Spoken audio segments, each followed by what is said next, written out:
ഗോവയിൽ മുസ്ലിം ജനസംഖ്യ കൂടുന്നുവെന്നും ക്രിസ്ത്യാനികൾ കുറയുന്നുവെന്നുമുള്ള ഗോവ ഗവർണർ PS ശ്രീധരൻപിള്ളയുടെ പരാമർശം വിവാദത്തിൽ.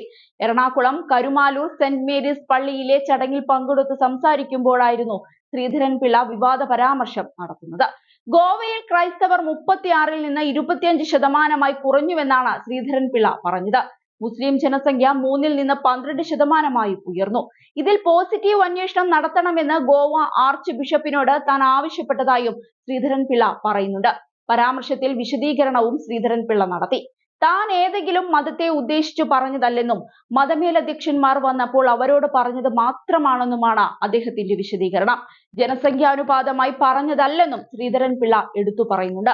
ഞാൻ അങ്ങനെ പറഞ്ഞതല്ല, ഏതെങ്കിലും മതത്തെ ഉദ്ദേശിച്ചും പറഞ്ഞതല്ല. അവിടെ ഞാൻ പറഞ്ഞതിന്റെ കാരണം 35%-ന്റെ അടുത്ത് ലിബറേഷന്റെ സമയത്ത് കത്തോലിക്ക സമുദായമാണ് മെയിൻ ആയിട്ടുണ്ടായിരുന്നത്. അടുത്ത കാലത്ത് ഞാനൊരു ലേഖനം വായിച്ചു, 26% അത് ചുരുങ്ങി, അതിലും താഴെയാണിന്ന്. അവിടുത്തെ മതത്തിന്റെ പ്രധാനപ്പെട്ട ആളുകൾ എന്നെ കാണാൻ വരും, ബിഷപ്പുമാർ വരും. അവരോടും ഇക്കാര്യം ഞാൻ പറഞ്ഞു. സംഖ്യ ഏതു മതത്തിന്റെയാണ്? പിന്നെ കൂടിയ ജനസംഖ്യയുടെ മതം ഇപ്പോൾ കൂടി 12% പറയുന്നു. അത് പറയാൻ കാരണം അവിടുത്തെ ആളുകളുടെ വിശ്വാസം പുറത്തുനിന്ന് വരുന്നവരാണ് എന്നൊക്കെ വരുന്ന പ്രചരണം ഉണ്ട്, അതുകൊണ്ട് മാത്രമാണ്. യഥാർത്ഥ വസ്തുത എന്താണ്? എന്തുകൊണ്ട് ഇത് സംഭവിക്കുന്നു?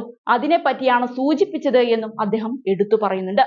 BJP കോഴിക്കോട് ജില്ലാ പ്രസിഡന്റ്, പാർട്ടി സംസ്ഥാന സെക്രട്ടറി, സംസ്ഥാന ജനറൽ സെക്രട്ടറി, സംസ്ഥാന ഉപാധ്യക്ഷൻ, സംസ്ഥാന വക്താവ് എന്നീ നിലകളിൽ പ്രവർത്തിച്ച ശ്രീധരൻപിള്ള 2003-ൽ ആദ്യമായി കേരള BJPയുടെ സംസ്ഥാന പ്രസിഡന്റായി തിരഞ്ഞെടുക്കപ്പെട്ടു. 2006 വരെ ആ സ്ഥാനത്ത് തുടർന്നു. നിലവിൽ BJP ദേശീയ നിർവാഹക സമിതി അംഗമാണ്. 2018-ൽ പാർട്ടിയുടെ സംസ്ഥാന പ്രസിഡന്റായിരുന്ന കുമ്മനം രാജശേഖരൻ സ്ഥാനമൊഴിഞ്ഞതിനെ തുടർന്ന് 2019 വരെ കേരള BJPയുടെ സംസ്ഥാന അധ്യക്ഷനായിരുന്നു. 2019-ൽ മിസോറാം ഗവർണറായി തിരഞ്ഞെടുക്കപ്പെട്ട ശ്രീധരൻപിള്ള നിലവിൽ 2021 മുതൽ ഗോവ ഗവർണറായി തുടരുന്നു. ഇതിനിടയിലാണ് ഇപ്പോൾ വിവാദ പരാമർശം ഉരുത്തിരിഞ്ഞു വന്നിരിക്കുന്നത്. ഏതായാലും വാവിട്ട വാക്ക് BJP നേതാവിന് കൊടുത്തത് 8-ന്റെ പണി തന്നെയാണ്.